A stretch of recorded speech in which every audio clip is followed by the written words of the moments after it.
नमस्कार। आपका अखबार के YouTube चैनल पर आपका स्वागत है। देश में पिछले कुछ दिनों से जो कुछ चल रहा है हिजाब के नाम पर, खास शुरुआत हुई कर्नाटक के उडुपी से। ये जिस तरह से पूरे देश में ये प्रदर्शन, ये विरोध फैल रहा है, आप मान कर चलिए कि न केवल ये सुनियोजित है बल्कि ये 2024 के लोकसभा चुनाव का टेम्पलेट है जो अभी से तैयार किया गया है। बहुत से मुद्दों पर टेस्ट किया गया, सीए से लेकर कथित किसान आंदोलन तक, कोई सफल नहीं हुआ। अब इस मुद्दे पर लगता है कि उनको की सफलता मिल जाएगी। अब आप देखिए, अलग अलग संगठन आते हैं, नाम बदल बदल कर आते हैं। पीएफआई था, उस पर बैन लगा तो सीएफआई आया है, कैंपस फ्रंट ऑफ इंडिया। वो लोग वही हैं, उसी संस्था के लोग हैं। पहले प्लान किया, 4 लड़कियों को ट्रेन किया, उनको हिजाब पहनाकर भेजा, वहाँ से उनके ट्विटर जो है हैंडल बनाए, वहाँ से ट्वीट कराना शुरू किया और धीरे धीरे इस बात को बढ़ाते गए। इन लड़कियों के अलावा जो भी लड़कियाँ इसमें शामिल हो रही हैं, जो मुस्लिम लड़कियाँ शामिल हो रही हैं, इनमें से कोई हिजाब पहनकर नहीं आता था उससे पहले। ये शुरुआत हुई है, प्लानिंग शुरू हुई है अक्टूबर से। अब चूँकि उत्तर प्रदेश का चुनाव है, उसके बाद लोकसभा का चुनाव है, और आप देखिए, संपर्क देखिए, सूत्र देखिए, कहाँ तक तार इसके जुड़ रहे हैं। इसमें उनका पक्ष कौन रख रहा है अदालत में? देवदत्त कामत, जो कांग्रेस पार्टी से जुड़े। सुप्रीम कोर्ट में कौन खड़ा हुआ? कपिल सिब्बल। और अब यूथ कांग्रेस ने एक रिट फाइल कर दी है। प्रियंका वाड्रा का आपने बयान सुना होगा। इससे ज़्यादा शर्मनाक बात क्या हो सकती है? एक सीधा सा बहुत सिंपल सा मुद्दा है कि स्कूल कॉलेज में जहां यूनिफॉर्म कंपलसरी है, यूनिफॉर्म पहनकर आएंगे या दूसरी चीज़ें पहनेंगे। तो एक अनुशासन तो किसी भी संस्था का आपको मानना पड़ेगा। स्कूल में है तो स्कूल का, पुलिस में है तो पुलिस का, सेना में है तो सेना का। क्या अदालत में देवदत्त कामत जो कह रहे हैं, क्या महिला वकील हिजाब पहनकर जाएंगी? क्या महिला जज हिजाब पहनकर बैठेंगे? तो सवाल यह है कि कहाँ ले जा रहे हैं आप। दूसरी बात, कहा जा रहा है कि ये एसेंशियल पार्ट है इस्लाम का, हिजाब। और आरिफ मोहम्मद खान, जो इस्लाम के स्कॉलर हैं, इस समय केरल के गवर्नर हैं, उनका कहना है कि कुरान में कहीं भी हिजाब का जिक्र नहीं है। उन्होंने कहा कि इस शब्द का मतलब होता है पर्दा, और पर्दा जो है वो रखा जाता है जब कोई पुरुष किसी स्त्री से बात कर रहा हो, तो बीच में पर्दा जो रखा जाता है उसको हिजाब कहा गया है। महिलाएं हिजाब पहने ये कहीं नहीं कहा गया है। और उन्होंने बताया कि क्या क्या पहना जाता है, क्यों इसलिए है। उन्होंने कहा कि उस दौर में गुलाम होते थे या स्वतंत्र होते थे। तो जो गुलाम स्त्री पुरुष हैं वो अलग दिखते थे। जो गुलाम स्त्रियां थीं उनको कोई भी छेड़ता था, कोई भी परेशान करता था, कोई भी उनका यौन शोषण करता था। इसलिए कि उसमें जो गुलाम नहीं है, स्वतंत्र हैं, दोनों में फ़र्क रहे, इसलिए उन्होंने दिखाया कि एक गमछे जैसा या कहें कि जो है अंग वस्त्रम जिसको कहते हैं दक्षिण में, उस तरह का कंधे पर रखने, जिसको दुपट्टा कहते हैं, वो रखने का जो है वो चलन शुरू हुआ, जिससे दोनों में फ़र्क किया जा सके। ये है जेनेसिस, ये है कुल मामला।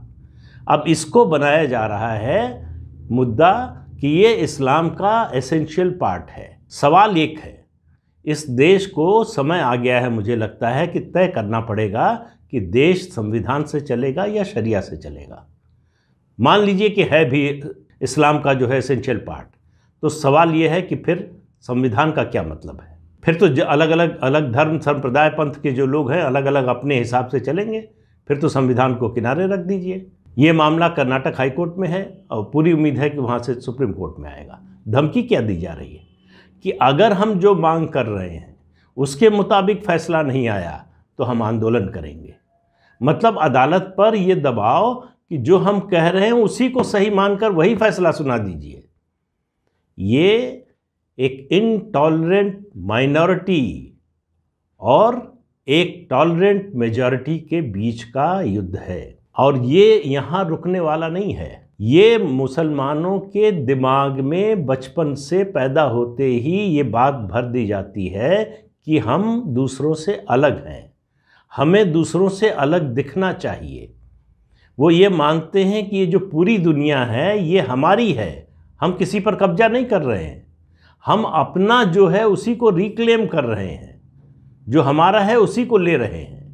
वो ये मानते हैं कि जो गैर इस्लामी हैं, जो इस्लाम को फॉलो नहीं करते हैं, दरअसल वो गलत रास्ते पर हैं, उनको सुधारना हमारा काम है। अगर उनको सुधारेंगे नहीं तो वो दोजख में चले जाएंगे। तो उनका हम भला कर रहे हैं, इसलिए उनको हमारी बात सुननी चाहिए। ये दुनिया भर में है। ये एक लूप होल खोजते हैं, फिर उसको ट्रक होल बना देते हैं। मांग कहीं रुकती नहीं है। आज मान लीजिए कि हिजाब की मांग मान ली जाए, तो उसके बाद दूसरी मांग आएगी कि हमको क्लासरूम में या स्कूल में जगह दी जाए नमाज़ पढ़ने की। वो भी मांग मान ली जाएगी, तो कहा जाएगा कि स्कूल में मस्जिद होनी चाहिए। फिर कहा जाएगा कि इतवार नहीं, शुक्रवार को हमारी छुट्टी होनी चाहिए। फिर कहा जाएगा 5 बार जो नमाज़ पढ़ने का समय होता है उस समय हमको क्लासरूम से छुट्टी मिलनी चाहिए। तो ये सिलसिला अंतहीन है, ये कहीं रुकने वाला नहीं है। आज़ादी के आंदोलन के दौरान लियाकत अली से महात्मा गांधी ने कहा कि आपकी जो मांगे हैं वो लिस्ट बना कर दीजिए, हम मान लेते हैं। लियाकत अली का जवाब था, उसको आप ध्यान से सुनिए। और वही बात जो है इस समय हिंदुस्तान में हो रही है, बल्कि लगातार हो रही है, आज़ादी के आंदोलन से लेकर आज तक हो रही है। और अगर इसे रोका नहीं गया तो आगे भी होती रहेगी। उन्होंने कहा ये हमारी लेटेस्ट डिमांड है, लास्ट डिमांड नहीं है कि इसमें हमारी डिमांड जुड़ती जाएगी। ये मत मानिए कि हमने ये सूची दी आपको तो हमारी मांगें पूरी हो गई और अब हम कुछ नहीं बोलेंगे।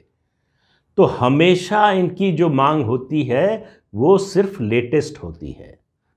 इनकी जो मांग होती है वो इस नज़रिए से होती है कि देखें कितना दबा सकते हैं, कितना हासिल कर सकते हैं, कितना वसूल सकते हैं। सारा जोर, सारी जो नीति होती है, रणनीति होती है, वो ये होती है। ये एक जो कहते हैं लीप फ्रॉग मेंटेलिटी, उसके अनुसार चलते हैं। ताज़ा उदाहरण है बेंगलोर के रेलवे स्टेशन का। पोर्टर्स का केबिन था, मतलब कुली लोगों के आराम करने की जगह थी। वहाँ शुरू किया धीरे धीरे, वहाँ पहले पानी की व्यवस्था की वज़ू के लिए, फिर कहा कि नमाज़ पढ़ सकते हैं, हमारा जब समय होता है नमाज़ पढ़ने का, अजान होती है, नमाज़ पढ़ने लगे। आज स्थिति ये है कि वो पोर्टर केबिन मस्जिद में बदल चुका है। तो ये इनकी रणनीति होती है कि दबाते जाओ, जितना दबते जाएं उतना और दबाते जाओ, रेजिस्टेंस होने लगे तो थोड़ा रुक जाओ, फिर दबाओ। तो ये मांग कहीं रुकने वाली नहीं है। अब आप देखिए कैसे कैसे लोग इसका समर्थन कर रहे हैं। जो लोग घूंघट के विरोध में बड़े बड़े फतवे देते थे, बड़ी बातें करते थे, जो दुनिया भर में महिला अधिकारों की, महिला स्वतंत्रता की बात करते हैं, वो हिजाब का समर्थन कर रहे हैं।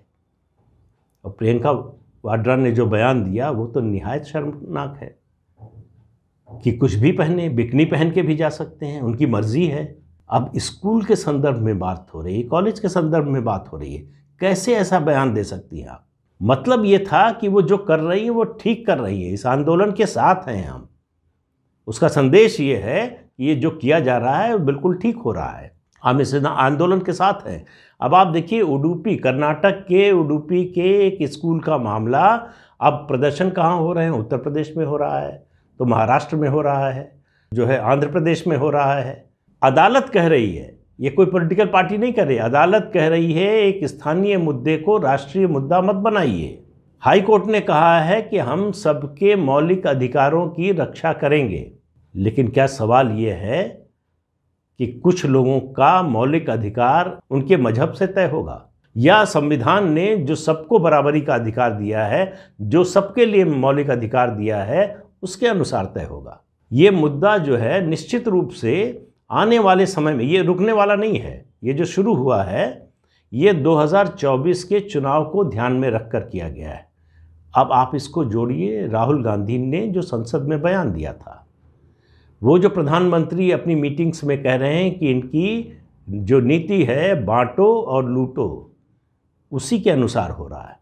ये इसका जो इसकी टाइम लाइन अगर आप देखिए तो आपको पता चलेगा कि किस तरह से सब मिले हुए हैं। किस तरह से सब मिलकर ये योजना बनाकर सुनियोजित ढंग से एक षड्यंत्र के तहत ये सब किया जा रहा है। जो लोग कह रहे हैं कि हिजाब इस्लाम का एसेंशियल पार्ट है, तो उनकी नींद अभी क्या 2 महीने 3 महीने पहले खुली है?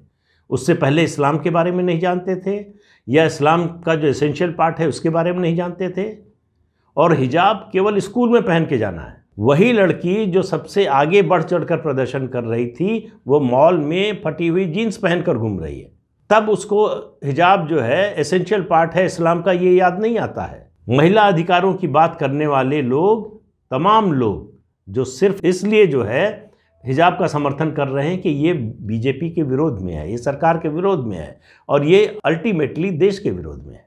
देश में अगर आप अशांति पैदा करेंगे, देश में आप सांप्रदायिक सौहार्द बिगाड़ेंगे, तो निश्चित रूप से ये देश विरोधी काम ही है। और ये मैं फिर कह रहा हूँ कि ये सिलसिला रुकने वाला नहीं है। लेकिन कर्नाटक में जो हो रहा है, जिस तरह से इसको रेजिस्ट किया जा रहा है, जिस तरह से इसके जवाब में हिंदू लड़के लड़कियां उतरे हैं, वो रेजिस्टेंस, वो एक शुभ संकेत है।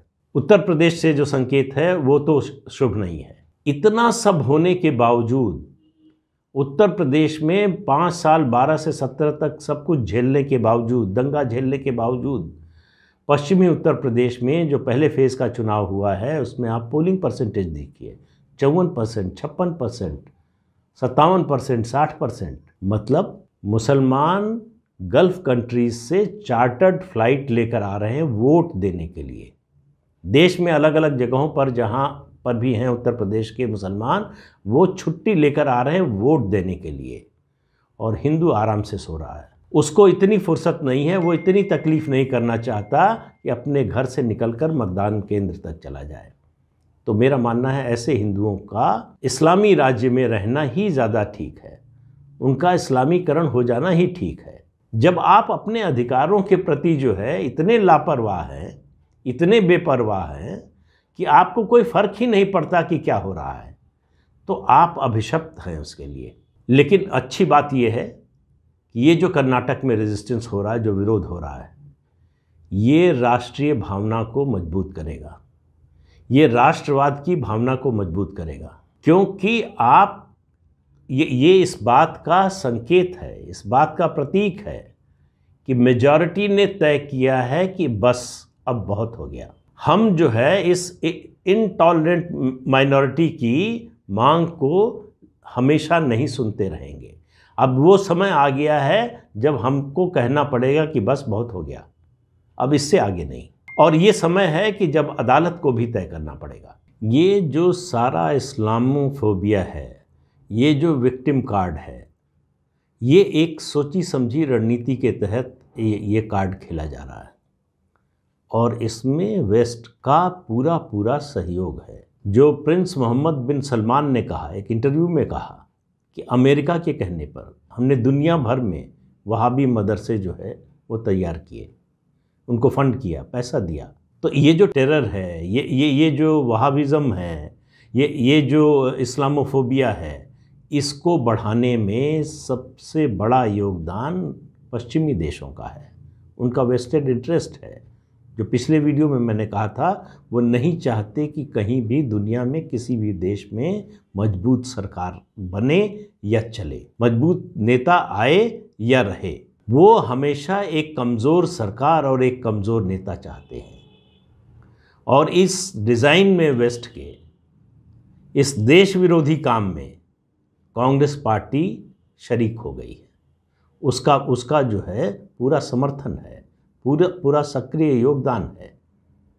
तो प्रधानमंत्री ने, मैं बार बार कह रहा हूँ पिछले कई वीडियो से, कि संसद के दोनों सदनों में जो बयान दिए हैं उनको बार बार सुनिए और समझने की कोशिश कीजिए कि वो किस ओर इशारा कर रहे हैं, वो क्या बताने की कोशिश कर रहे हैं, देश को वो किस मुश्किल से बचाने की कोशिश कर रहे हैं, देश के खिलाफ किस तरह के षड्यंत्र हो रहे हैं, साजिशें हो रही हैं। लेकिन हम लोग कुछ समझने को ही तैयार नहीं है। कोई पूछता है कोई कि ये जो शबाना आज़मी, ये जो राना अयूब और दूसरी इस तरह की मुस्लिम महिलाएं हैं जो कह रही हैं कि हिजाब इज़ माई राइट, उनसे पूछिए आपका हिजाब कहाँ है, आप हिजाब क्यों नहीं पहनती हैं? अपने बच्चों को, अपने घर की औरतों को क्यों नहीं पहनाती हिजाब? क्यों आपको चाहिए कर्नाटक के स्कूल में ही लड़कियां हिजाब पहनकर स्कूल जाएं? कोई सवाल पूछता है? और इस देश में ऐसे गद्दार भी हैं, सोनम कपूर जैसे, जो आप देखिए कोई भी एंटी इंडिया एजेंडा हो तो ये महिला जो है वो आपको सबसे आगे मिलेंगी, और हम लाइन में लगकर पैसा देकर टिकट खरीद के इनका सिनेमा देखने जाते हैं, इनके घर दौलत से भरते हैं, इनको सेलिब्रिटी बनाते हैं, इनको स्टार बनाते हैं। अरे भाई, कुछ नहीं कर सकते तो कम से कम ऐसे लोगों के खिलाफ बोलिए। तो असहयोग आंदोलन, गांधी जी के अगर आप चेले हैं तो उनके अनुयायी हैं, फॉलोअर हैं, तो असहयोग आंदोलन तो कर सकते हैं कि जो बात आपको देश के विरोध में लगे, समाज के विरोध में लगे, उस पर आपका कुछ तो जो है रिएक्शन होना चाहिए कि बस हम घर से दफ्तर जाएं, तनख्वाह मिले, खाएं पिएं सो जाएं, बाकी देश जाए भाड़ में। तो इस अगर यही रवैया रहा, यही तरीका रहा, तो आने वाले दिन बहुत बुरे होने वाले हैं। और मैं ये नहीं कह रहा हूँ कि हिंदू खतरे में है, जो है देश का इस्लामीकरण हो जाएगा, ये सब कुछ डरा नहीं रहा हूँ। मैं कह रहा हूँ कि जो सच है उसको सच कहने की हिम्मत रखिए, जो सच बोल रहा है उसके साथ खड़े होने का हौसला रखिए। वो भी दिखाई नहीं दे रहा है। ये संभव नहीं है कि कोई एक पार्टी, कोई एक नेता, कोई एक सरकार सब कुछ कर दे। नरेंद्र मोदी के पास कोई जादू की छड़ी नहीं है कि घुमा देंगे और सब कुछ ठीक हो जाएगा। तो इस आंदोलन के कुछ बुरे पक्ष भी दिखाई दे रहे हैं, जो बुराइयां हैं खुलकर सामने आ रही हैं, और इन लोगों को पहचानिए। जो इस हिजाब आंदोलन का समर्थन कर रहे हैं उन सब की फ़ोटो अपने घर में लगा के रखिए, निकाल के रखिए अपने कंप्यूटर पर, लैपटॉप पर, अपने फ़ोन पर। ये सब देश के विरोध में काम कर रहे हैं। इनका मकसद देश में अशांति पैदा करना है, इनका मकसद देश में अराजकता पैदा करना है, और आप मान कर चलिए कि ये अभी रुकने वाले नहीं हैं। किस लिए? इनका हौसला बढ़ता है जब हमारे आप जैसे लोग मुंह मोड़कर चले जाते हैं कि हमसे क्या मतलब, हमारे घर में तो नहीं हो रहा है, हमारे शहर में तो नहीं हो रहा है, हमको तो कोई दिक्कत नहीं हो रही है, हमारी नौकरी चल रही है, हमारा व्यापार चल रहा है, हमारा धंधा चल रहा है, हम पैसा कमा रहे हैं, हमारे बच्चे पढ़ रहे हैं, तो हमको क्या मतलब। जिस दिन आप पर आएगा फिर ये सवाल पूछने लायक भी नहीं रह जाएंगे। हमसे, आपसे, ऐसे बहुत से लोगों से अच्छे हैं वो बच्चे उडुपी के, कर्नाटक के, जिन्होंने हिम्मत दिखाई है। वो राष्ट्रवाद को मजबूत कर रहे हैं। और दूसरा जो इसका जो है सकारात्मक पक्ष है, जो केंद्रीय मंत्री गिरिराज सिंह ने कहा है और दूसरे लोग मांग कर रहे हैं कि समय आ गया है कि देश में यूनिफॉर्म सिविल कोड लागू किया जाए। ये बहस, ये झंझट, ये झगड़ा ही ख़त्म हो कि शरिया के मुताबिक ये है, कुरान के मुताबिक ये है। किसी के मुताबिक नहीं, जो कुछ है वो संविधान के मुताबिक। संविधान में चाहे आप हिंदू हैं, मुसलमान हैं, ईसाई हैं, सिख हैं, बौद्ध हैं, जैन हैं, कुछ भी हैं, सबको वही अधिकार है। किसी को विशेष अधिकार नहीं है। ये जो विशेषाधिकार की, जो एंटाइटलमेंट की इच्छा है जो मिलती रहती है, वो आरिफ साहब ने बड़ी सही बात कही कि संस्थाएं बन गई हैं हज़ारों, सैकड़ों। उन्होंने कहा कि यही निज़ामुद्दीन में, ओखला में कम से कम 100, 150, 200 संस्थाएं हैं जिनका नाम उस मोहल्ले से बाहर कोई जानता नहीं है, लेकिन उनको हर मंत्री बुलाता है, हर नेता बुलाता है, पार्टियों में जाते हैं, उनकी मांग मानी जाती है, उनके काम किए जाते हैं। ये एक संगठित जो है धंधा बन गया है कि विक्टिमहुड दिखाओ, इस्लामोफोबिया की बात करो। तो इसलिए ज़रूरी है कि कर्नाटक में जो कुछ हो रहा है उसके पीछे की मंशा को समझने की कोशिश कीजिए। ये बहुत दिन नहीं लगेंगे जब ये आपके दरवाजे पर दस्तक होगी इसकी। तो समय है, जाग जाइए, नहीं तो भुगतने के लिए तैयार रहिए, इच्छा आपकी है। तो आज के अंक में इतना ही। अगले अंक में फिर मिलेंगे किसी नए मुद्दे के साथ। तब तक के लिए इजाज़त दीजिए। नमस्कार। आपसे अनुरोध है कि ये चैनल देखिए, शेयर कीजिए, लाइक कीजिए और सब्सक्राइब ज़रूर कीजिए। नमस्कार।